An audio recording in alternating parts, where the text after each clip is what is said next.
Noticentro 1, CMI. Buenas noches, bienvenidos a las noticias. Los siguientes son los tres hechos más importantes de hoy en Colombia. Las tarifas de energía bajarían a finales de noviembre entre un 8 y un 10%, aseguró la ministra de Minas y Energía, Irene Vélez. 82 empresas firmaron un pacto de reducción tarifaria, hubo renegociación de contratos y ajustes al indexador. La presidenta de la Asociación Colombiana de Energía Eléctrica, ACOLGEN, Natalia Gutiérrez, le pidió al gobierno que reevalúe el impuesto del 3% a las empresas de energía, que fue incluido en la última ponencia de la reforma tributaria. También hizo un llamado al consumo responsable. Ampliaremos esta noticia en nuestra emisión nacional a las 9 de la noche. Llevando al ministro de Transporte como parrillero, los motociclistas celebraron el acuerdo logrado con el gobierno para destrabar la venta del seguro obligatorio en el país.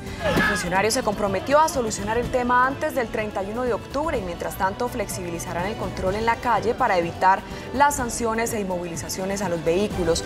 Los motociclistas denunciarán ante el Ministerio de Transporte a las aseguradoras que se nieguen a expedir el SOAT.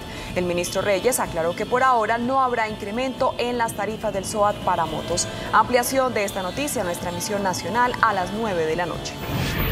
Fue capturado en Bogotá el teniente Víctor Manuel Flechas Tenorio. Este oficial activo estaba adscrito a la estación de policía de la localidad de Kennedy como comandante del CAI Caldas. La captura se dio por estar presuntamente vinculado con la organización criminal El Tren de Aragua, que opera en diferentes países, entre ellos Colombia. Ampliaremos esta noticia en nuestra emisión nacional a las 9 de la noche.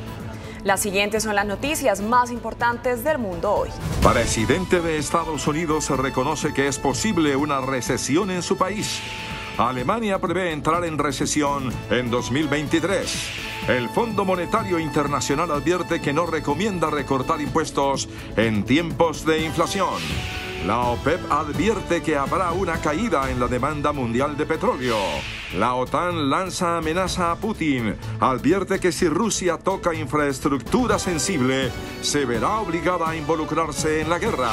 ONU revela que hay 7.1 millones de venezolanos como refugiados o migrantes en el mundo. Con Claudia Palacios y Luisa Tobo.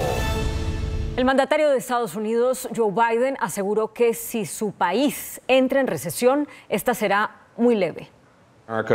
Durante una entrevista para la cadena CNN, el presidente de Estados Unidos, Joe Biden, admitió la posibilidad de una ligera recesión tras las previsiones económicas del FMI, en medio del aumento de la inflación y la incertidumbre tras la invasión rusa de Ucrania. Every 6 months they say this. Every 6 months they look down the next 6 months and see what's going to happen. It hadn't happened yet. I don't think there will be a recession. If it is, it'll be a very slight recession. That is, we'll move down slightly. El fondo recortó ayer su pronóstico de crecimiento de Estados Unidos para 2022 a 1,6% y lo mantuvo en 1% para 2023. I mean, there's so much that's been accomplished that the idea that there's an automaticity to recession is just not there. Además, el mandatario, después de que la OPEP anunciara la reducción de la producción de petróleo a pesar de las objeciones de Estados Unidos, prometió que habrá consecuencias para Arabia Saudita. Alemania entrará en recesión económica en 2023 cuando su PIB caerá un 0,4% según las sombrías proyecciones del gobierno alemán, que advierte que la crisis energética que golpea al país cada vez se acerca más a una crisis económica y social. Alemania, la principal economía de Europa, ha sido una de las naciones que más ha sentido las repercusiones económicas de la guerra en Ucrania, y especialmente la interrupción de los suministros de gas rusos. Fenómenos que han causado fuertes alzas de los precios de la energía, frenando la producción industrial, mientras los altos niveles de inflación del 8% en este año y, según el pronóstico, el 7% en 2023, también hunden el consumo. Y sin las medidas para estabilizar el precio del gas, la inflación podría ser más alta. Según los pronósticos del gobierno, Alemania entrará en recesión económica en 2023, cuando su PIB caerá un 0,4%, confirmando las previsiones del FMI, que advierte que lo peor está por venir. E incluso desde el Ministerio de Economía alemán ya alertan que son tiempos difíciles cuando la crisis energética cada vez se convierte más en una crisis económica y social. Aunque para tratar de mitigar esta situación, el Ejecutivo alemán dio a conocer un plan de 200.000 millones de euros para subvencionar hasta 2024 los precios de la energía consumida por los hogares y las empresas, lo que debería frenar la inflación el próximo año. El Fondo Monetario Internacional lanzó una dura advertencia al asegurar que los estados se enfrentan a un dilema cada vez más urgente y doloroso. Para el FMI, el alza de precios de alimentos y de la energía representa un riesgo social, pero intentar contener ese impacto con recortes de impuestos, subsidios o incluso con control de precios podría ser una carga demasiado pesada para las finanzas públicas y algo poco eficaz. El fondo incluso apoyó la implementación de impuestos solidarios a las grandes fortunas y las grandes compañías en estos tiempos de crisis. La OPEP redujo sus previsiones de crecimiento de la demanda de petróleo para 2022 y 2023 debido al contexto económico inestable a nivel global. En su previsión, la Organización de Países Exportadores de Petróleo revisa a la baja la demanda mundial de crudo en 0,5 millones de barriles por día, dejándola en un nivel de hasta 2,6 millones de barriles por día, aunque la caída podría ser peor dado que la previsión de la OPEP se basa en la hipótesis de que la guerra en Ucrania no empeore en lo que queda del año ni en 2023. La OTAN amenazó al presidente ruso Vladimir Putin con aplicar el artículo 5 que establece que si un país de la alianza es atacado, el resto de las naciones saldrán en su defensa. También advirtió que reforzar la defensa antiaérea de Ucrania es una prioridad máxima para Occidente. Jens Stoltenberg, secretario general de la Organización del Tratado del Atlántico Norte, hizo un llamado a los aliados para reforzar de forma urgente la defensa antiaérea de Ucrania de cara a la nueva arremetida de Rusia. Allies have provided air defense, but we need even more. We need different types of air defense, short range, long range air defense systems to take ballistic missiles, cruise missiles, drones, different systems for different tasks. We need to scale up to be able to help Ukraine defend even more cities and more territory against horrific Russian attacks against their civilian populations. Para el alto funcionario noruego, los miembros de la OTAN ya han hecho importantes aportes en armamento. Sin embargo, aseguró que todavía se necesitan más, llamado al que se le unió el secretario de Defensa de los Estados Unidos, Lloyd Austin. We know that Ukraine still needs even more long-range fires and air defense systems and artillery systems, along with other crucial capabilities. And I'm grateful to our many allies and partners who have raced to meet Ukraine's self-defense needs, often pulling from their own stocks or purchasing capabilities from domestic industry.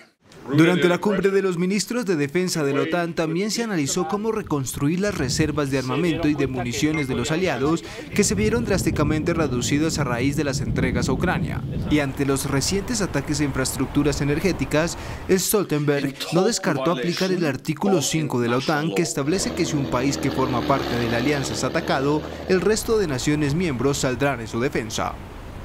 El ejército ucraniano anunció una nueva victoria en la liberación de su territorio. Avanzó en Jersón y recuperó 5 localidades ocupadas por Rusia.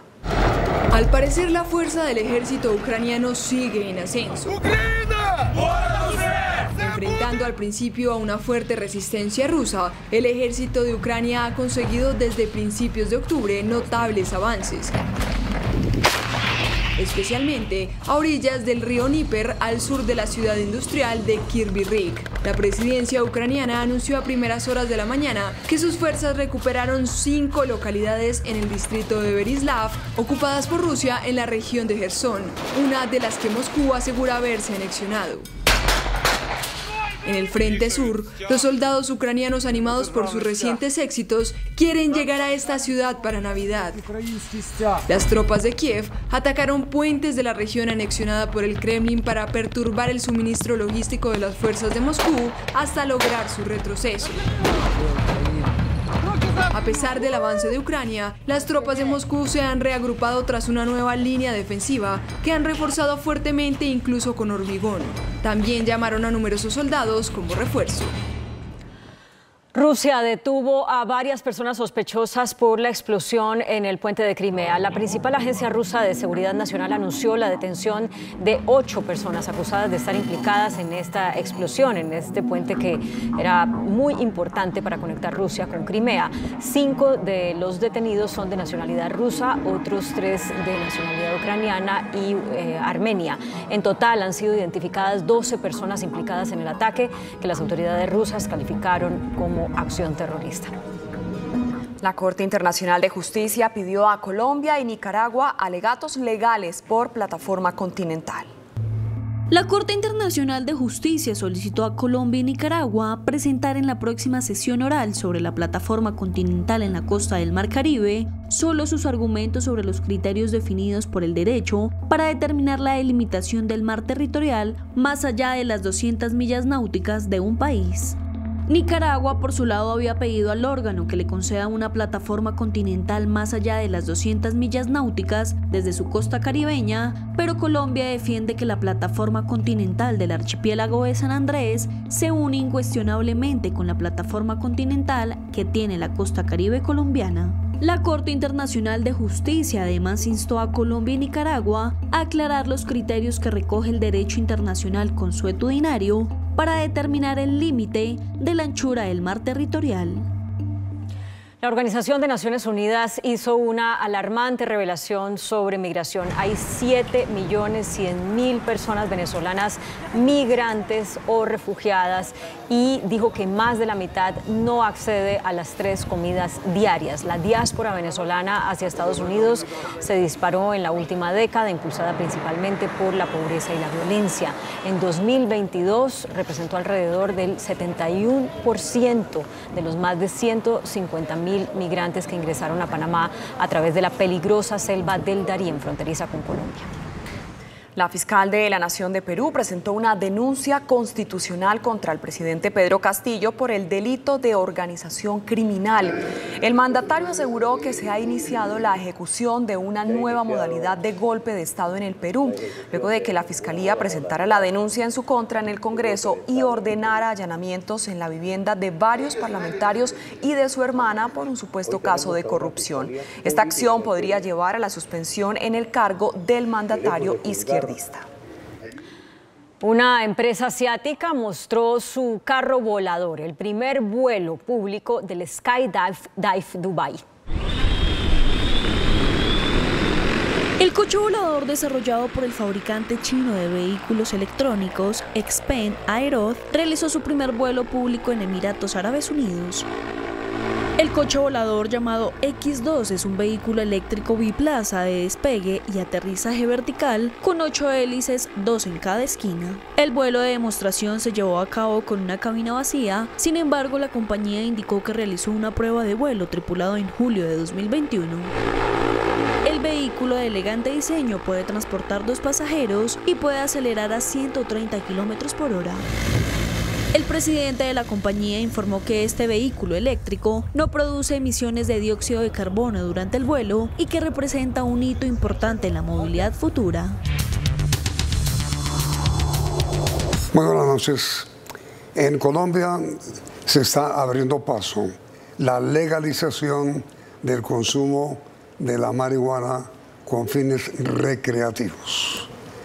La Cámara de Representantes aprobó anoche en sesión plenaria y ya en segundo debate el proyecto de ley que permite el consumo de marihuana con fines recreativos, sin penalización. El autor de la iniciativa es el representante liberal Juan Carlos Lozada, quien es nuestro invitado esta noche. Doctor Lozada, primero, ¿por qué se le ocurrió a usted presentar el proyecto? Bueno, Yamid, muchas gracias por la invitación. Primero que todo, para mí es un gusto estar aquí. En primer lugar, nosotros presentamos este proyecto de acto legislativo porque es absurdo que en Colombia, desde el año de 1986, con la Ley 30 del 86, y luego ratificado por una sentencia de 1993 del maestro Carlos Gaviria Díaz, en Colombia tengamos derecho a consumir cannabis de uso adulto, tengamos derecho a tenerlo, según la Corte Suprema de Justicia, en una dosis indeterminada, es decir, desde que a uno no le puedan probar que uno la tiene para vender, uno puede tener la cantidad de marihuana que quiera. Inclusive sembrarla en la casa. Y además la puede sembrar en la casa desde 1986 hasta 20 plantas. Entonces en Colombia tenemos el derecho a consumirla, a tenerla y a cultivarla, pero no tenemos el derecho de comprarla y de venderla. Eso lo que ha hecho es que para poder obtener una sustancia que es legal, los consumidores tengan que ir a redes delictivas, a redes de traficantes, de jíbaros, de traquetos, para poder obtener una sustancia que les es permitida por la Constitución. Entonces, lo que tenemos que solucionar es la posibilidad de crear un mercado legal del cannabis que garantice, si se quiere, el acceso de los consumidores de manera legal a la sustancia y que por otra parte va a traer enormes beneficios a nuestro país de índole económica y por supuesto de índole tributaria. Mejor dicho, se trata de impedir que quien venda marihuana sea un delincuente. Así es, totalmente. ¿Y quién la va a vender según el proyecto? Bueno, según el proyecto tendrá que haber un proceso de licenciamiento para poder vender cannabis de uso adulto en nuestro país. ¿Quién otorgaría la licencia? La tendrá que otorgar el Estado colombiano, posiblemente sería el Ministerio de Justicia quien ya otorga las licencias del cannabis medicinal. Esto será asunto de otra ley, porque esta es una reforma a la Constitución. Sí. Tendremos que promover una ley, si se quiere, estatutaria que reglamente el acto legislativo, pero en mi visión debería ya quedar en el Ministerio de Justicia, que es donde está ya el licenciamiento del cannabis medicinal. Pero, a ver, doctor Lozada, ¿la Constitución prohíbe el uso de marihuana recreativa?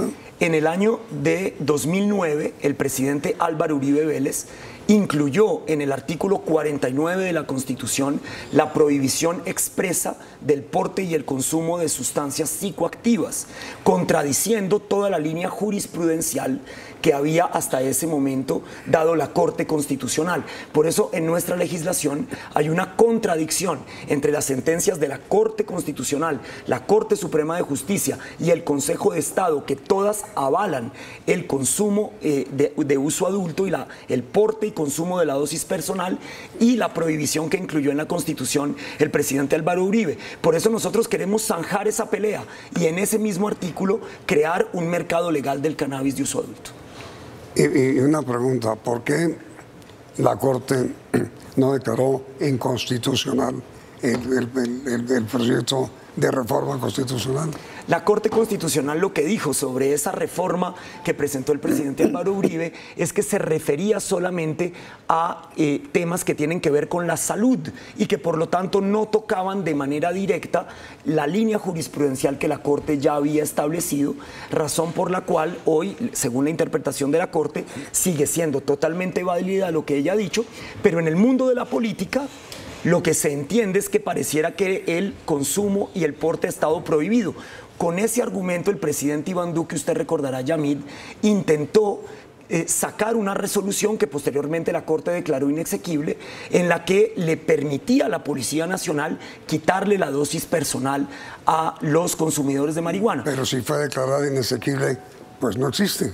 Así es, exactamente, pero como en política, si se quiere, los conflictos se resuelven en política, nosotros creemos que debe ser la carta política la que zanje de una vez, si se quiere, esta controversia entre lo judicial y lo político, y es en el pacto político por excelencia, que es la Constitución, donde esta generación de políticos deberíamos dejar claro que no hay tal prohibición como lo pretendió el presidente. A ver, el consumo de marihuana con uso recreativo afecta a la salud. Por supuesto, es una sustancia que tiene unos riesgos y que provoca unos daños, pero de la misma manera lo hace también otras sustancias que están reguladas en nuestra sociedad. ¿Cómo cuáles? Como el alcohol y el tabaco. El tabaco es 114 veces más dañino que la marihuana porque mata, literalmente mata a la mitad de las personas que lo consumen. En el planeta tenemos 8 millones de muertes directamente ligadas al consumo de tabaco. Por otra parte, según varios estudios, entre esos, por ejemplo, aquel publicado por la revista británica The Lancet en el año 2010, hizo una medición de los daños no solamente a la salud, sino a los entornos sociales de varias sustancias, y en esa medición aparece que el alcohol tiene un efecto de 72 puntos negativos sobre 100, mientras que el cannabis tiene apenas 20 puntos negativos sobre 100. Es decir, según ese estudio, el alcohol sería 3.5 veces más dañino que la marihuana. Luego, no tiene ninguna lógica, digamos, desde el punto de vista de la evidencia científica, que en un país como Colombia estén regulados el tabaco y el alcohol y no el cannabis. ¿Y hasta dónde el consumo de marihuana puede producir en el consumidor una incitación al delito? Yo creo que eso hace parte más bien de una visión estigmatizadora que viene, si se quiere, desde el momento en que en los Estados Unidos arrancó la lucha contra las drogas, desde que se inventaron la lucha contra las drogas como prohibicionismo y como política internacional, y se ha querido hacer ver a los consumidores como, digamos, potenciales delincuentes, cuando la realidad es que en el mundo entero las mediciones muestran que tan solo el 10% de los consumidores de cannabis se convierten en consumidores problemáticos o adictos, como lo quieren plantear. Muchísimo menos que el alcohol. Totalmente, es muchísimo menos que el alcohol, con muchísimos menos daños a la salud física y a los entornos sociales. Eso está absolutamente probado en múltiples estudios a nivel mundial. Entonces yo creo que eso, como lo decía mi compañero el representante Carvalho en la sesión de ayer, eso tiene más que ver con el estigma que con las realidades científicas y sociales reales de la sociedad. Y yo creo que a ese estigma hay que combatirlo. ¿Y cómo se combate? Regularizando de alguna manera el consumo de uso adulto en nuestra sociedad. Y según el proyecto, la venta de marihuana sería libre.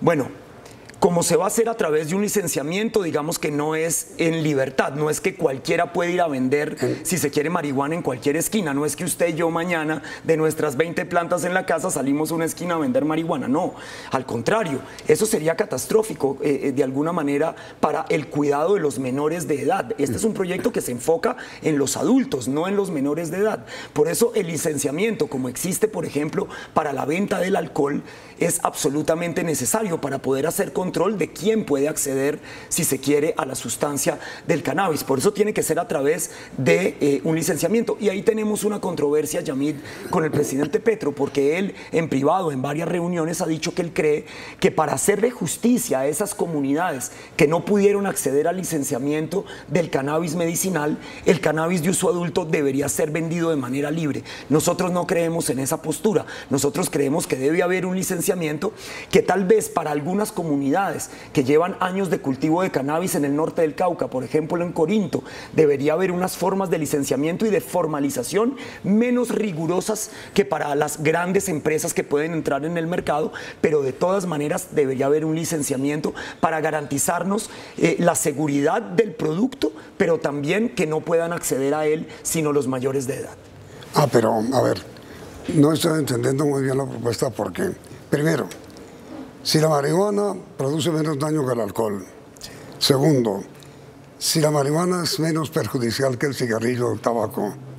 Tercero, si la marihuana no produce dependencia, como si el alcohólico o el drogadicto, ¿por qué razón no puede tener venta libre? No, no es que no produzca dependencia, produce dependencia en un pequeño... Puede producir dependencia en un más pequeño porcentaje de personas, entre el 8 y el 10%. Por eso, es decir... Por supuesto que genera unos daños que son menores que otras sustancias, pero los genera. Razón por la cual debe tener un licenciamiento. En general no produce dependencia. En el 90% de los casos no. Por eso, en consecuencia mi pregunta, ¿por qué no permitir la venta libre de marihuana?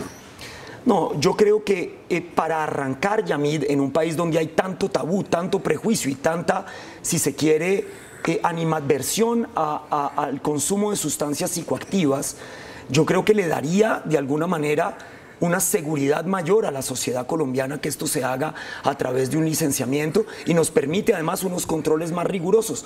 De hecho, así se ha hecho en todos los países, digamos, más evolucionados en términos de cultura ciudadana que el nuestro, como son Canadá, Estados Unidos, Holanda, Portugal, Uruguay, el propio México. No ha habido ningún país del mundo que no venda el cannabis a través de un licenciamiento. Si bien es una sustancia que genera menos riesgos que otras, igual genera unos riesgos y debemos tener unos controles. ¿Usted tiene información médica completa o la tuvo para presentar el proyecto?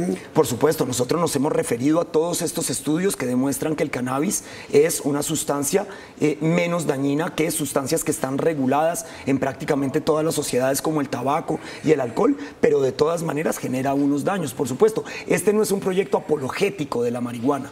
Nosotros no estamos diciendo salga la gente a consumir marihuana, que esto es bueno, de ninguna manera. Nosotros lo que estamos haciendo es tener un parte de realidad, saber que el consumo de marihuana sigue vivo a pesar de una guerra contra las drogas que a nuestro país en particular le ha costado 80 billones de pesos y que por supuesto la vía de la regulación es mucho más eficaz posiblemente para tener un mercado regulado y controlado que tener un mercado ilegal en el que reinan, si se quiere, las bandas delictivas. Yo creo que eso, digamos, ese es el camino que debemos tomar y es el camino que ha tomado el mundo hoy en día. Pero, con todo respeto, doctor Lucero, sigo sin entender. Primero, si la marihuana, según el estudio hecho por ustedes, quienes han examinado el tema, no produce adicción, sino solo en el 9 o 10%. Si la marihuana no produce daños físicos tan graves como el alcohol o las drogas más duras o como la cocaína, si es recomendable tener venta libre de marihuana para impedir que siga prosperando el delito, ¿por qué no hacerla libre, la venta? No entiendo. Bueno, me parece que usted tiene una postura válida, Yamid, y es la postura de algunas personas cercanas al presidente Petro. Nosotros creemos que debemos tener, sin embargo, algún control sobre esa sustancia, porque si bien es una sustancia que tiene menores riesgos, los tiene. Pero yo de verdad creo que en este país ese control es necesario. Pero con todo respeto, si se mantiene el control, no habrá venta libre. No. Usted la va a poder vender a través de un licenciamiento que nosotros esperamos sea un licenciamiento que no tenga los mismos problemas que tuvo el cannabis medicinal. A ver, ¿a quién se le da la licencia? Bueno, usted, por ejemplo, puede ir y decir, bueno, yo quiero poner un estanco de cannabis, o como le dicen en Holanda, por ejemplo. ¿Por qué dice usted cannabis y no marihuana? ¿Es lo mismo? Bueno, puede ser marihuana también. Es que es lo mismo. Son las dos de maracachafa, si le quiere decir, como le decían en la costa atlántica colombiana. Y va a poder obtener una licencia como cuando usted quiere montar un bar. Usted quiere montar un bar en Bogotá o en cualquier ciudad del país, y entonces usted va y dice, mire, yo quiero... Pero eso es venta libre. Claro, es venta libre, por supuesto. Lo único es que usted la tiene que hacer a través de un sistema de licenciamiento que pueda tener unos controles. Pero no es que usted va a cerrarle el paso a nadie, ¿no? Quien quiere ir a sacar su licencia para vender cannabis lo puede hacer. Pero libremente. Libremente, claro. No, total. No entendía. Ahora sí ya nos entendimos. Por supuesto, una venta libre, pero a través de un licenciamiento, no sin restricciones. Ahora, ¿por qué usted insiste en que la venta libre, como lo acabo de decir, de marihuana, no produciría una invitación a consumirla inmediatamente después de comercial?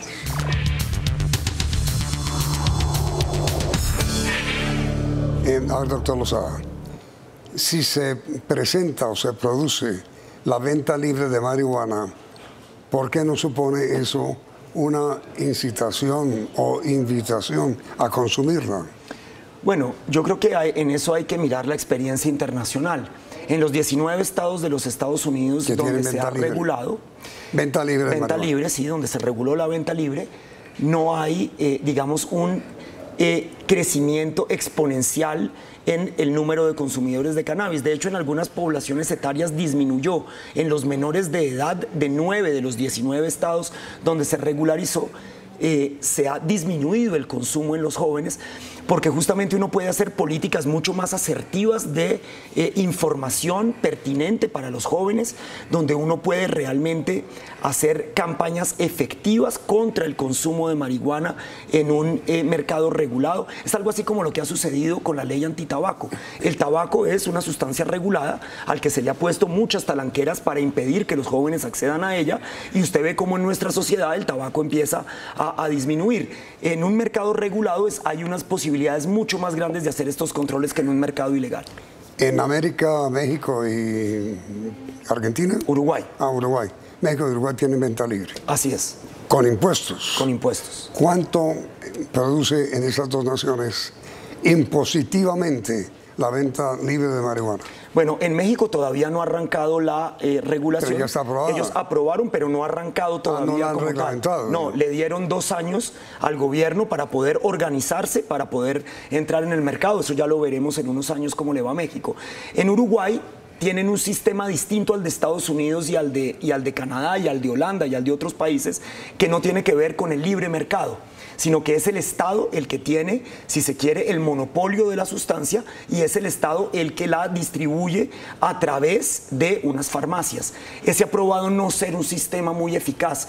En Uruguay solamente se ha cerrado el paso al narcotráfico en un 35%. Los uruguayos han seguido consumiendo en el mercado ilegal porque eso le da unas ventajas competitivas con respecto a un mercado que es estatalizado. Por eso en Colombia yo creo que nosotros deberíamos asumir, si se quiere, el ejemplo de Estados Unidos y de Canadá, que es un mercado de venta libre, y sí, de libre comercio, en el que los tributos han dado muy buenos resultados. En el estado de Colorado, por ejemplo, que es uno de los primeros en haber regulado en Estados Unidos, entre el año 2015 y el año 2017, le entraron a los colegios del estado 230 millones de dólares. ¿Cómo hacían los colegios? Claro, porque lo que hizo el estado de Colorado fue que los tributos canábicos los puso, la plata la invirtió en educación, en los colegios. Entonces, 230 millones de dólares de impuestos canábicos se invirtieron en los colegios de Colorado.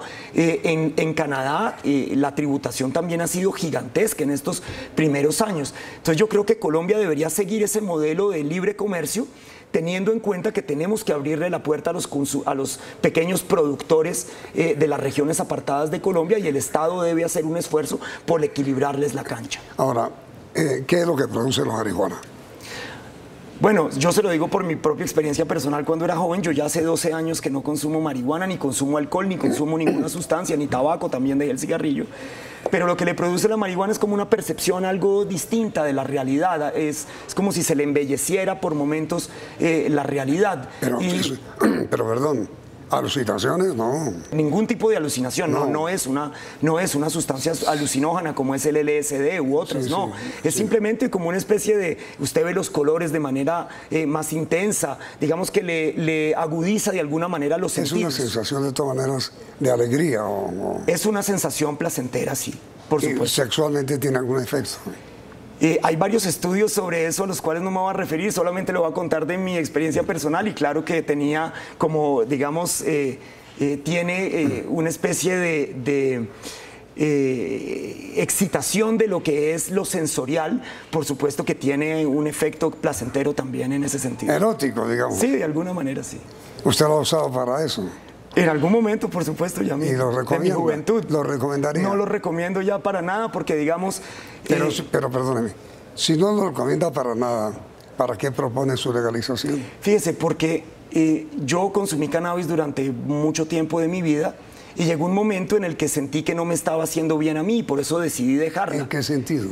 Bueno, tal vez me estaba haciendo perder el entusiasmo por momentos, porque digamos cuando uno lo consume en exceso, como en algún momento tuve yo algún exceso con la marihuana. ¿Qué quiere decir exceso? Empecé a fumar de más. Ya no lo hacía de manera esporádica. ¿Cuánto es de más? Bueno, por ejemplo, fumaba regularmente, digamos, a diario. Y entonces empecé a sentir que ya era como una cosa que me estaba dominando a mí, que no dominaba yo. Un poco lo que le pasa a la gente cuando se pasa de copas y empieza a tomar de más y siente que el alcohol empieza a apoderarse de él. Yo no quería tener ningún tipo de adicción de esas y por eso yo decidí dejarla, que no es el caso de la gran mayoría de los consumidores de cannabis. Pero entonces sí produce adicción. Puede producir adicción en un casi 10%, entre el 8 y el 10%. Ahí donde, ¿qué fue lo que le pasó a usted? Sí, a mí yo sentí que a mí empezaba a pasarme eso y por eso decidí simplemente dejarla. Cuando haya síntomas de adicción hay que huir, dejarla. De cualquier cosa en la vida, Yamid, yo creo que cuando uno empieza a depender de algo, entonces eso ya no le hace a uno bien de ninguna manera, por supuesto. Pero eso es igual para todas las sustancias. Ahora, miren, está tan estigmatizada el consumo de marihuana en Colombia que si alguien en la sociedad ve a una persona en la calle, abandonada, maltrajeada, le llaman marihuanero, que es una manera despectiva de calificar a una persona en abandono. Totalmente. ¿Eso es cierto? Me has dicho, ¿es cierta la percepción de decirle a una persona marihuanero cuando consume de verdad marihuana, o eso es una interpretación equivocada. Yo creo que es un estigma realmente muy lamentable de nuestra sociedad. Que no es cierto. Que no es cierto. Además, yo le decía a varias personas muy exitosas de nuestra sociedad, que son consumidores regulares de marihuana, que necesitamos que ellos salgan del closet, personas que trabajan en el sector financiero, en el propio gobierno, personas que tienen negocios muy lucrativos y que son empresarios muy respetables. Como decía el representante Carvalho ayer, que son buenos hijos, buenos padres, buenos amigos, que son buenos funcionarios, que son buenos laboralmente. Buenos amantes. Buenos amantes seguramente también. Entonces uno dice, Yamid, esas estigmatizaciones realmente le hacen muchísimo daño, si se quiere, a los individuos que consumen cannabis y que en realidad no tienen un problema con ello, que son capaces de fumarse, si se quiere, un porro los fines de semana en una fiesta social, como lo hace cualquiera que se toma un whisky cuando está con sus amigos departiendo, y eso no lo convierte en un paria, no lo convierte en un delincuente, no lo convierte en una persona indeseable para la sociedad. Yo creo que esos casos de personas que consumen de esa manera cannabis deben ser más visibles que aquellos que están referidos, si se quiere, a ese 8 a 10% de personas que terminan en un consumo problemático. ¿Qué hacer con los padres de familia que cuando sorprenden por el olor, supongo, o por la actitud, supongo también, que uno de sus hijos, jóvenes, muchachos, consume marihuana? ¿Qué debe hacer un padre de familia? Bueno, yo no soy un experto en esta materia, Yamid, porque no soy un trabajador social ni psicólogo, pero yo lo que le diría, digamos, desde el sentido común y desde alguien que vivió la experiencia de consumir cannabis, es que uno lo que necesita primero es no sentirse rechazado, no sentirse estigmatizado. Lo que uno necesita es que lo acojan con cariño y amor y que le den la información correspondiente, la información más efectiva, veraz, sobre los efectos que tiene el consumo de la marihuana, como lo debe hacer un padre cuando descubre por primera vez que su hijo está consumiendo alcohol o que está consumiendo cigarrillos. Lo que debe el padre es darle la mejor información, acompañarlo, hacerle ver que eso tiene unos riesgos, hacerle ver que eso tiene unas consecuencias y que por lo tanto hay, digamos, momentos para todo en la vida, que es mejor esperarse a cuando uno es mayor de edad para estos consumos, para tener plena conciencia de que lo que está haciendo es una decisión propia, personal, que puede tener esas consecuencias y que por lo tanto debe ser asumida con responsabilidad. Sí, para que ustedes, ninguno de ustedes, vaya a suponer que estamos haciendo una apología de la marihuana, queremos aclararles que el objetivo de esta entrevista, y supongo que también el objetivo suyo al presentar el proyecto, es combatir al delincuente, a quien está desde el delito enriqueciéndose con una industria que puede perfectamente ser legalizada, con impuestos y con educación. Eso es así. Así es, tal cual, Yamid. Es que los únicos beneficiados de la ilegalidad de las drogas, de la ilegalidad de las sustancias, son los delincuentes, nadie más. Exactamente. Y en cambio, este país, que es el país que más duramente ha tenido que ser víctima del prohibicionismo, que hemos puesto los muertos, Yamid, que hemos puesto el estigma, sí, y que además hemos visto cómo el dinero, la enorme cantidad de dineros que provienen de la ilegalidad del tráfico de las drogas han erosionado nuestra democracia y sus instituciones. Nosotros sí tenemos la autoridad moral para decir, de esto ya no queremos más, queremos caminar un camino distinto, démosle la oportunidad a regular estas sustancias y a través de un nuevo enfoque de las drogas, que dejemos de ser justamente ese país víctima de ella. Mucha suerte, doctor Lozada, con su proyecto y que ojalá, dicho claramente, sea aprobado por el Congreso. Bueno, Yamid, muchísimas gracias. Con su apoyo estoy seguro que muchos congresistas van a creer en nosotros. ¿Creen lo mismo? Es que por supuesto, es lo lógico. Es un acto legislativo contra el delito. Así es. Muchas gracias. A usted. Y a ustedes, televidentes. Gracias por la sintonía y continúen aquí en Noticentro 1, CMI. Noticentro 1, CMI. Acuerdo para bajar tarifas de energía en todo el país. Rebaja oscilará entre 8 y 10%, pero seguirá indexación. El aumento mensual será equivalente al índice más bajo de crecimiento entre inflación y precios al productor. Incertidumbre sobre cuándo prenden primeras turbinas de Hidroituango. Ministro de Transporte Guillermo Reyes celebra como parrillero acuerdo con motociclistas. Venta de SOAT se normalizará antes del 31 de este mes, promete el ministro. El gran problema sigue siendo la altísima accidentalidad y el 61% de las motos no tienen SOAT. Se agrava crisis de migrantes de Venezuela en el Urabá antioqueño. Respaldo de la ONU a programa de paz total del gobierno Petro. Toque de queda desde esta noche en Tame y Puerto Rondón, en Arauca. Decretan disidencias de las FARC. Más gremios ofrecen venta de predios. Con Claudia Palacios y Luisa Tobo. Iniciamos nuestra segunda hora de noticias. La ministra de Minas y Energía, Irene Vélez, reveló que a partir del próximo mes se notará la rebaja en las tarifas de energía gracias al acuerdo alcanzado con distribuidoras y generadoras.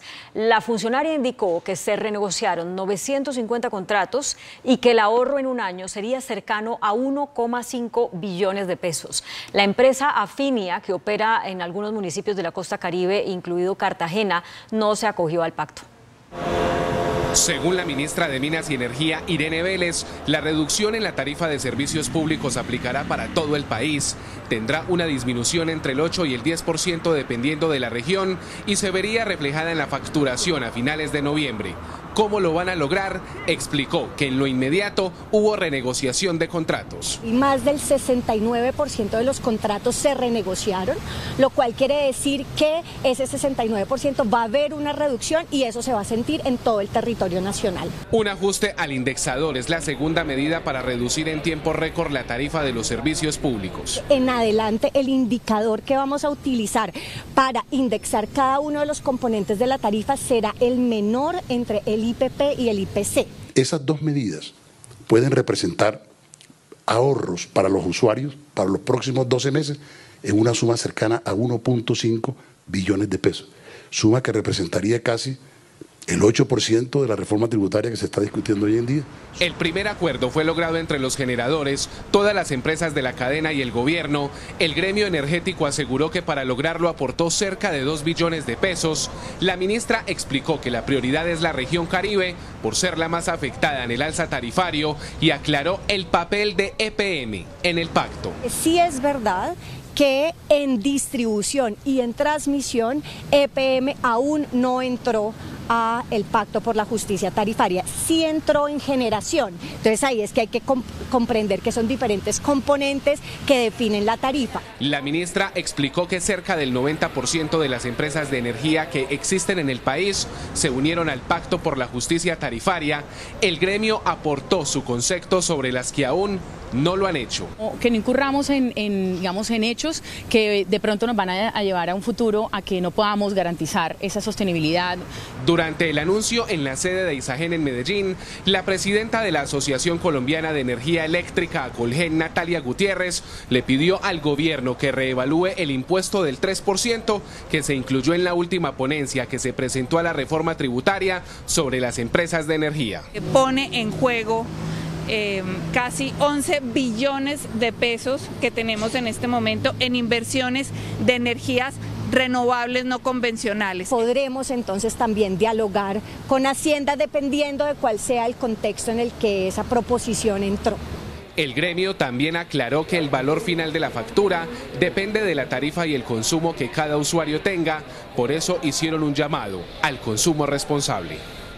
Se mantiene la incertidumbre sobre cuándo entrarán en funcionamiento las 2 primeras turbinas de Hidroituango.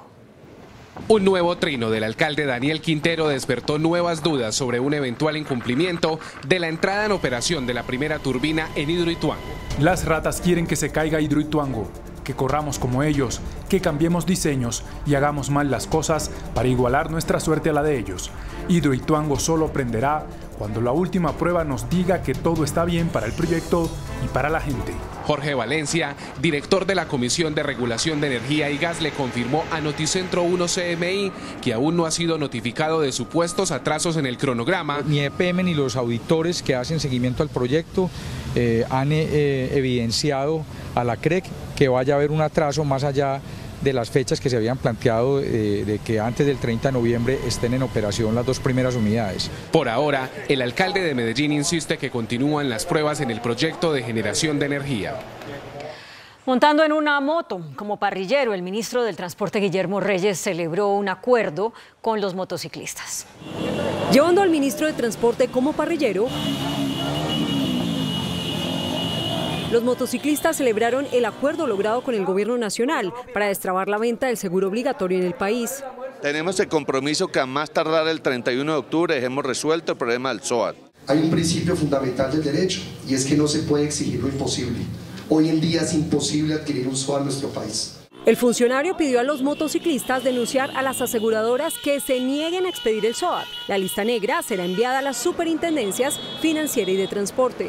Vamos a revisar la posibilidad con la DITRA y agentes de tránsito de que mientras se encuentra la solución, encontremos un camino que permita que puedan circular sin que haya ningún tipo de imposición de comparendos. El funcionario aclaró que por ahora no habrá incremento en las tarifas del SOAT. El presidente ha ordenado que no haya autorización de incrementar tarifas del SOAT hasta que haya la revisión integral de montos. Mañana habrá un encuentro con las plataformas para revisar la petición del gremio de regular su operación en el país. Aquí hemos venido a dialogar, a buscar acuerdos. Finalmente, las autoridades y los motociclistas mantendrán una mesa de diálogo permanente a nivel nacional y buscarán una cita con el presidente Gustavo Petro.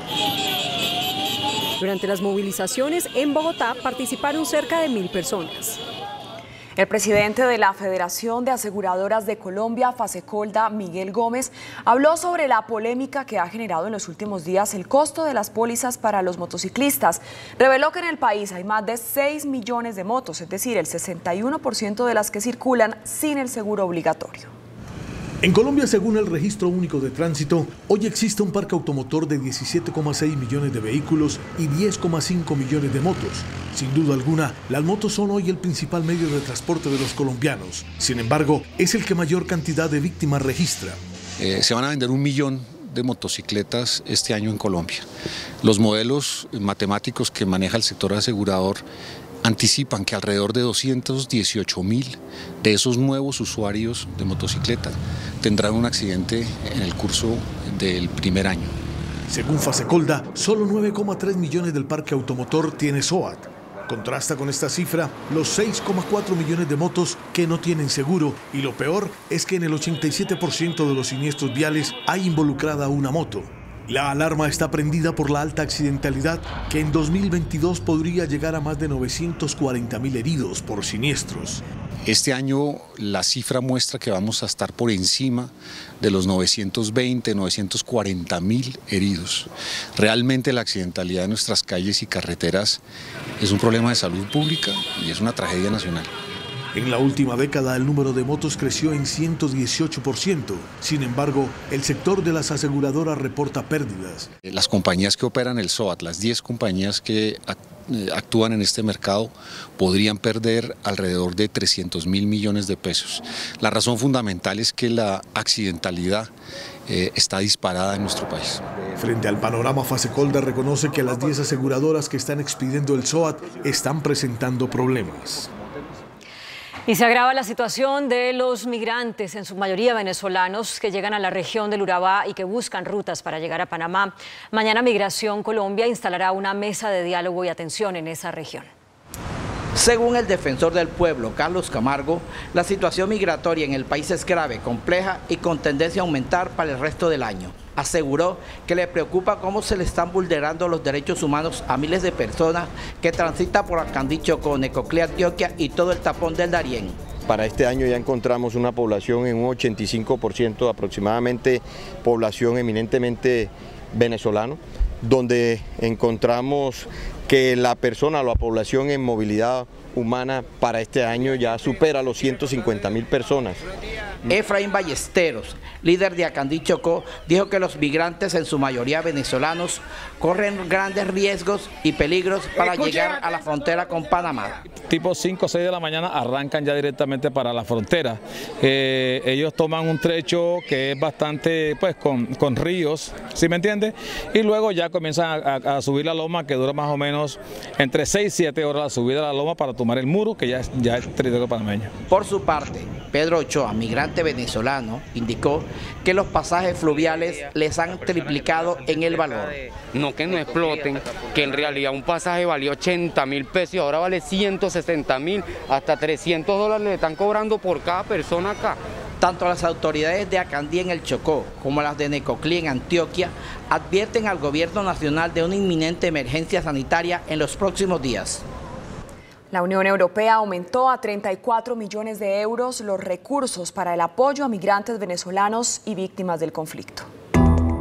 El anuncio se dio después de un encuentro entre la vicepresidenta y el comisario de la Unión Europea para la gestión de crisis humanitaria. I was able to share with the Vice President our decision to elevate our humanitarian aid for 2022 to 34 million euros for Colombia, for the victims of internal conflict, as well as for Venezuelan migrants and refugees and their host communities. La atención va a ser en términos humanitarios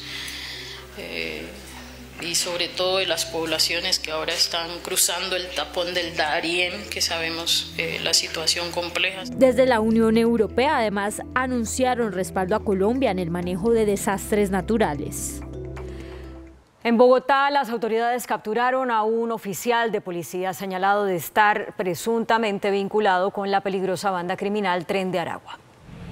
Noticentro 1 CMI conoció que en la mañana de este miércoles fue capturado en Bogotá el teniente Víctor Manuel Flechas Tenorio. El oficial activo estaba adscrito a la estación de policía de la localidad de Kennedy como comandante del CAI Caldas. Otros policías y funcionarios de la Fiscalía adelantaron la captura del teniente sorpresivamente cuando prestaba servicio. Según conoció este noticiero, la captura se dio por hechos ocurridos el 13 de enero de este año al estar presuntamente vinculado con la organización criminal El Tren de Aragua, que opera en diferentes países, entre esos Colombia. El oficial sería cómplice de homicidios, extorsiones, tráfico de estupefacientes y otros delitos que se cometían por el Tren de Aragua, especialmente en el suroccidente de la capital del país. Iván Márquez, jefe de las disidencias de las FARC, está en Colombia y goza de buena salud. Así lo reveló el alto comisionado de paz, Danilo Rueda, quien también dijo que Márquez está dispuesto a acogerse a la paz total. Iván Márquez, además de estar vivo y bien de salud, está en Colombia y no en Venezuela. Así lo confirmó el alto comisionado para la paz, Danilo Rueda. Está aquí. ¿Dónde? Pues no puedo decirlo, o sea, sería romper la confidencialidad, pero él está acá. Dio detalles de los diálogos exploratorios que se han desarrollado con grupos armados en Colombia. Estamos exigiendo a los grupos armados irregulares una coherencia en su actuación. Si hay unos compromisos con este gobierno, deben cumplirlos si quieren iniciar una fase de conversaciones. Se refirió al compromiso de Iván Mordisco, quien anunció hace una semana un cese del fuego. En lugares donde ellos tienen control relativamente duradero y permanente, han cumplido. Danilo Rueda hizo un llamado a los grupos que se resisten a un diálogo para lograr la paz. Los acercamientos del gobierno nacional se han dado con 9 grupos armados, de los cuales 5 mostraron disposición de un cese del fuego unilateral. La Fiscalía confirmó el llamado a juicio a los generales retirados de la policía Argemiro Serna y Óscar Eduardo Peláez Carmona por su presunta responsabilidad en el magnicidio del excandidato presidencial Luis Carlos Galán. En un documento de 94 páginas, la Fiscalía confirma su decisión de vincular formalmente a un proceso penal a los generales retirados de la policía Argemiro Serna y Óscar Eduardo Peláez Carmona a la investigación por el magnicidio del excandidato presidencial Luis Carlos Galán. El ente acusador hace duros señalamientos en contra de los oficiales. A Serna los indica de no brindar ningún tipo de protección al líder político para facilitar la ejecución del atentado. En cuanto al exdirector de la DIJÍN, general retirado Peláez Carmona, la Fiscalía lo señala de desviar la investigación por el magnicidio para lograr la impunidad del delito. Desde Nueva York y ante el Consejo de Seguridad de la ONU, Carlos Ruiz Massieu, representante del secretario general y jefe de la misión de verificación de la ONU en Colombia, expresó su apoyo a los esfuerzos de Colombia para alcanzar la paz total. Respaldo internacional a la paz total en Colombia. Señor presidente, distinguidos miembros del Consejo. Colombia vive un momento de renovadas expectativas, producto del audaz planteamiento de paz total adelantado por el presidente Gustavo Petro. Esta política está anclada en la implementación integral del Acuerdo Final de Paz con las antiguas FARC-EP. Para la ONU, es positivo los acercamientos con grupos armados. Por ello, hago eco del mensaje del secretario general instando a estos actores a demostrar su voluntad de paz y responder positivamente al llamado al cese al fuego propuesto por el presidente Petro. Estados Unidos, Brasil, Irlanda, México, Rusia, Albania, India, Emiratos Árabes, entre otros, brindaron apoyo también a la paz de Colombia. Confío ciertamente en que Colombia puede demostrar al mundo, una vez más, que no hay mejor alternativa para poner fin a los conflictos que la vía del diálogo. Las disidencias de las FARC en Arauca ordenaron un toque de queda nocturno en 2 regiones del departamento. Por medio de este comunicado, las disidencias de las FARC anunciaron un toque de queda en 2 municipios de Arauca. Prohibir la circulación de vehículos, motos en las vías terciarias de los municipios de Tame y Puerto Rondón después de las 6:30 p.m. hasta las 6 a.m. Dicen que esto lo hacen para evitar accidentes con el ELN. Quien haga caso omiso a esta determinación será responsable de su seguridad. Daremos por hecho que no son personas de bien. El ejército se comprometió con brindar más seguridad en Tame y Puerto Rondón. La Fiscalía formuló cargos al detenido excontratista Emilio Tapia por falsificar documentos para obtener algunos contratos en la alcaldía de Cali. Nuevamente el contratista Emilio Tapia tendrá que responder ante los estrados judiciales, esta vez por la suscripción irregular de un contrato con Emcali, en el cual, según la Fiscalía, se falsificaron documentos bancarios para lograr 2 millonarios contratos por 3.798 millones y por 2.414 millones para que una empresa lograra un contrato con la planta de tratamiento de agua potable de Puerto Mayarino. Falsificaron en la ciudad de Bogotá el documento privado denominado Certificado de Cupo de Crédito Aprobado de fecha 8 de febrero del 2021, usándolo al radicarlo el 15 de febrero del 2021 con la presentación de la propuesta ante Emcali, documento falso que sirvió de prueba para cumplir con el requisito de idoneidad en el aspecto financiero.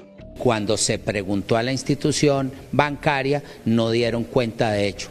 De esa forma se identificó que las garantías presentadas en el concurso por un contrato eran completamente falsas. Pero este no es el único escándalo que enreda a Emilio Tapia, pues se enfrenta 3 condenas por el carrusel de los contratos, 2 juicios por el escándalo de centros poblados y ahora una imputación por irregularidades en Emcali.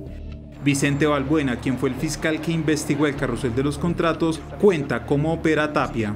Será un contacto entre contratistas y todo el sistema de gobierno, para ese momento el gobierno distrital, pero paralelamente también él tenía propias empresas que controlaban y que hacían parte de consorcios que se presentaban a las mismas licitaciones públicas, entonces existía como esa doble irregularidad. Emilio Tapia está detenido en la cárcel El Bosque de Barranquilla tras ser recapturado por el desfalco de los 70.000 millones en el Ministerio de las Telecomunicaciones. Los beneficios médicos de la marihuana y todos sus derivados, que se utilizan sobre todo para aliviar el dolor crónico, están subvalorados. Coincidieron hoy en señalar médicos especialistas en el tema y la Asociación Colombiana de la Industria del Cannabis. A 2 debates está en el Congreso de la República un proyecto de ley para permitir el uso recreativo de la marihuana. Uso recreativo que ya tienen 8 países: Holanda, Bélgica, España, Malta, Canadá, 18 estados de los Estados Unidos, México y Uruguay. En Colombia, que debería ser una potencia mundial en el tema, incluso su uso medicinal está restringido. Se le ha dado una yo creo que una satanización a la planta, porque solo se ha visto en la parte mala, y nosotros en Colombia hemos sido víctimas del narcotráfico, y creo que es un momento en darle un vuelco a esto y usarla de manera adecuada en beneficio de nuestros pacientes. El doctor López, quien trabaja en la clínica Serendia, especialista en dolor, manifiesta que el uso recreativo depende de cada persona. Que cannabis sea la puerta de entrada a otras sustancias, el alcohol lo es. O sea, no podemos estigmatizar que cannabis sea la única opción de que el paciente termine consumiendo bazuco, marihuana, heroína, LSD, peyote, lo que sea. No. Cualquier sustancia que estimula el sistema nervioso central y activa estos receptores puede abrir la puerta a cualquier otro. Y desde la Asociación de Cultivadores de la Industria de la Cannabis dicen que Colombia puede convertirse en un verdadero exportador mundial de medicamentos y de marihuana con uso recreativo, que todo tiene que ser regulado por el gobierno nacional y que eso esperan que lo haga el de Gustavo Petro. Habiendo 57.000 hectáreas licenciadas, yo diría que no hay más de 200 hectáreas hoy en día que estén en operación con cultivos de cannabis activos. Coinciden el médico y el dirigente gremial en que el tema de la marihuana sigue estigmatizado y que un país como Colombia, víctima del narcotráfico, lo padece aún más. El superintendente de Salud, Ulaí Beltrán, llamó la atención a liquidadores y agentes que adelantan intervenciones en EPS y hospitales. En un comunicado, el Supersalud le recordó a los liquidadores que no permitirá que se perpetúen en el cargo y los conminó a adelantar su gestión con transparencia, así como a recuperar la mayor cantidad de recursos posibles en esos procesos. El presidente Gustavo Petro dijo desde el Cauca, donde se reunió con cerca de 2.000 indígenas, que hay fuerzas que no quieren ver aprobadas las reformas que está impulsando su gobierno. Desde el Cauca, el presidente Gustavo Petro aseguró que al interior del gobierno hay personas que se oponen a los cambios propuestos por el mismo mandatario, como son la reforma tributaria y la compra de tierras. Dijo que dilatan los procesos. Y así sucesivamente encontraremos no solamente una oposición interna dentro del gobierno, sino una oposición externa tratando de articular fuerzas sociales que logren tal contundencia que detengan las reformas del gobierno. También criticó a quienes se oponen a una reforma pensional. Los invitó a contarle al país que los recursos de pensiones ya fueron expropiados por los dos principales banqueros de Colombia. La ministra de Agricultura, Cecilia López, reveló que además de los ganaderos, otros sectores se han acercado al gobierno para ofrecer tierra en venta. El Tribunal de Cundinamarca realizó una audiencia de seguimiento a la situación del río Bogotá, a la cual asistieron representantes del gobierno nacional, entre ellos la ministra de Agricultura, quien dijo que la prioridad es lograr aprovechar el afluente.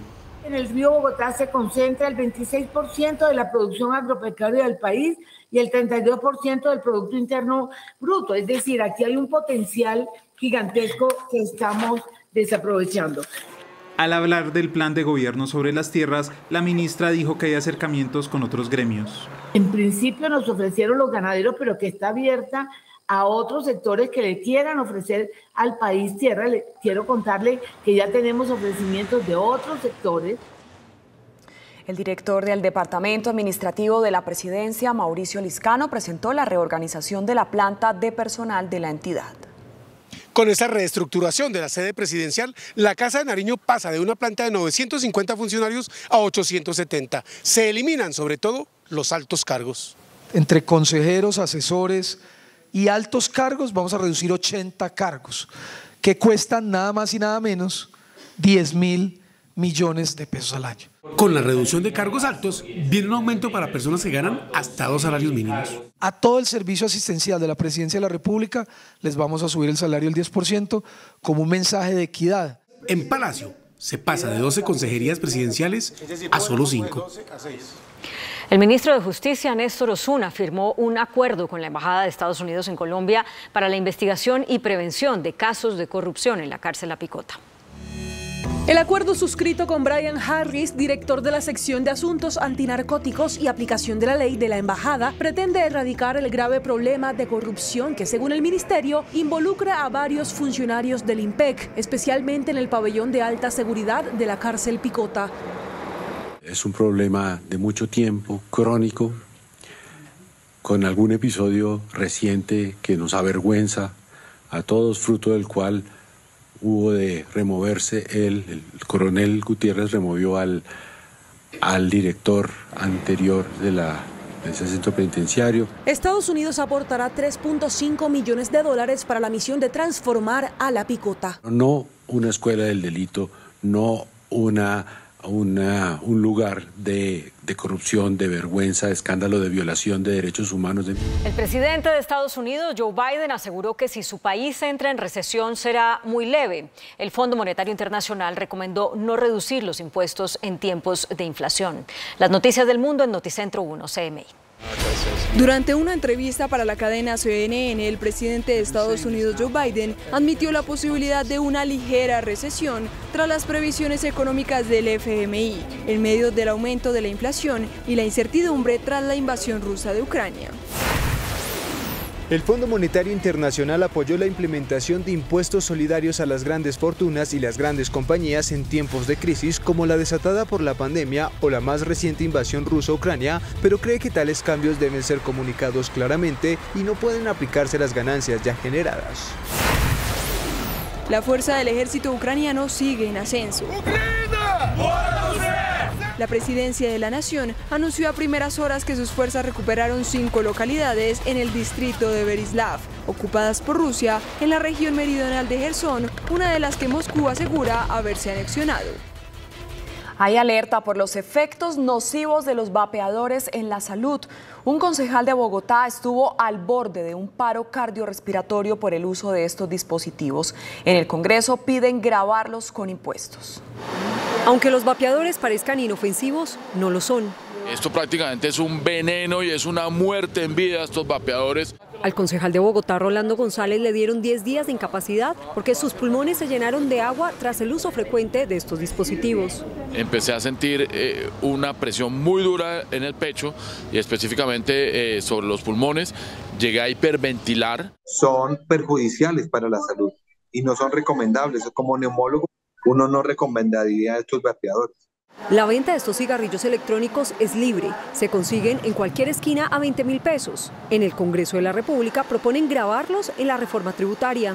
Hay que incluirlos porque se ha demostrado que sí tienen afectaciones en la salud. Sería $1 billón adicionales en la reforma tributaria. En el Consejo radicarán un proyecto de acuerdo para restringir la venta en las calles de Bogotá. Aumentó en Colombia la imposición de comparendos a ciudadanos por portar armas en riñas. Son más de 558.000 sanciones impuestas este año. Entre el 1 de enero al 10 de octubre de este año, la policía ha impuesto 558.044 comparendos por comportamientos que ponen en riesgo la vida e integridad de los colombianos. El porte de armas deja 464.965 comparendos, las riñas 69.335, porte de armas neumáticas 11.464 comparendos, agresiones físicas 8.805, por amenaza son 2.574 comparendos, por lanzar objetos que puedan causar daño o sustancias peligrosas a personas 901 comparendos. Este es el top 5 de las ciudades donde se presentaron mayores comportamientos de riña. Medellín con 9.600 casos, Bogotá con 5.797, Cali con 2.290, Cúcuta con 2.289 y Barranquilla con 2.137. La Universidad del Rosario y el Consejo de Competitividad revelaron hoy el ranking de las ciudades que ofrecen mejor y peor calidad de vida. El informe revela preocupantes brechas entre ciudades grandes y pequeñas en salud, educación e infraestructura. El ranking de ciudades más competitivas este año lo encabezan Bogotá, Medellín, Tunja y Cali. Mientras que Quibdó, Leticia, Puerto Carreño, Inírida y Mitú aparecen con los más bajos puntajes.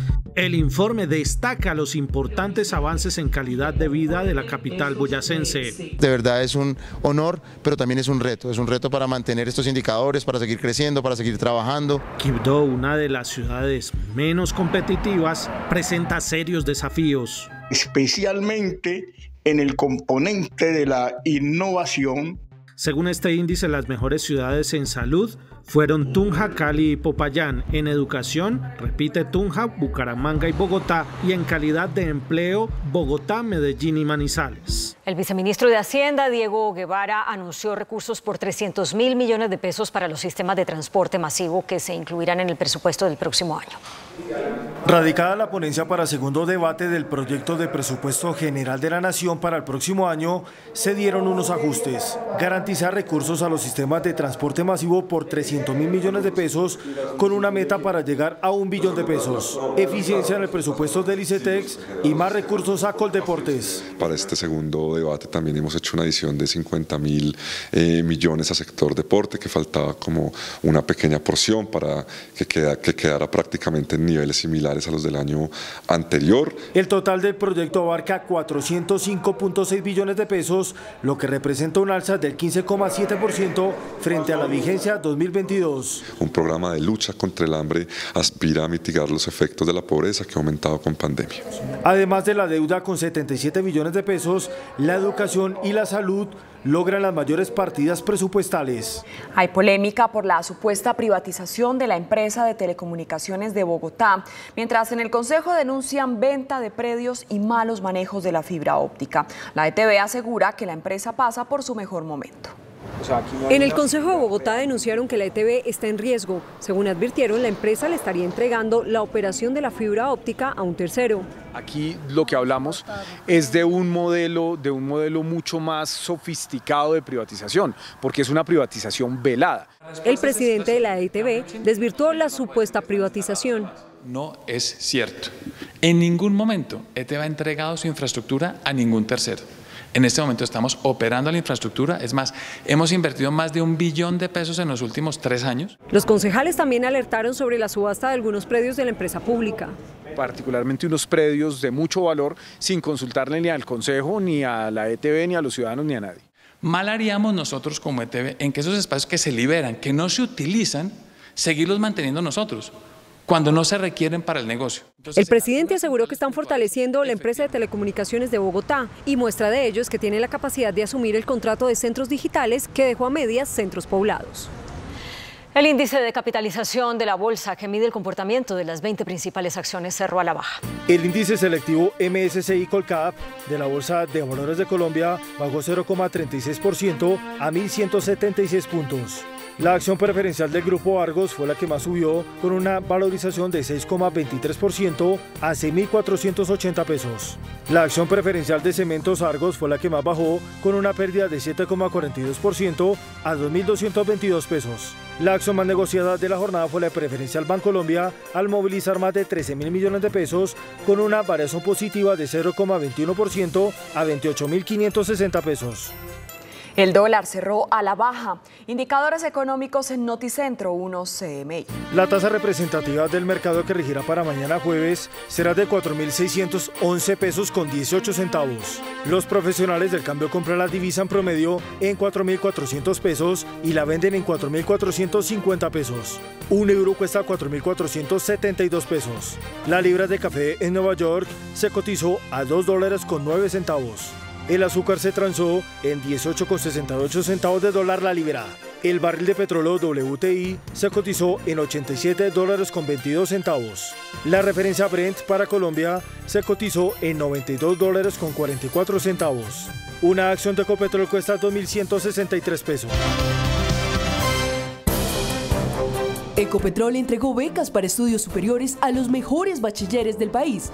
Durante los últimos 36 años, el programa Ecopetrol Educa ha entregado 1.667 becas. Este año, Bachilleres Ecopetrol financiará los estudios de 65 colombianos, 17 estudiantes más que el año anterior. Tienen en estos 65 jóvenes colombianos un motivo adicional de esperanza y para seguir creyendo en que entre todos podemos seguir construyendo un mejor país.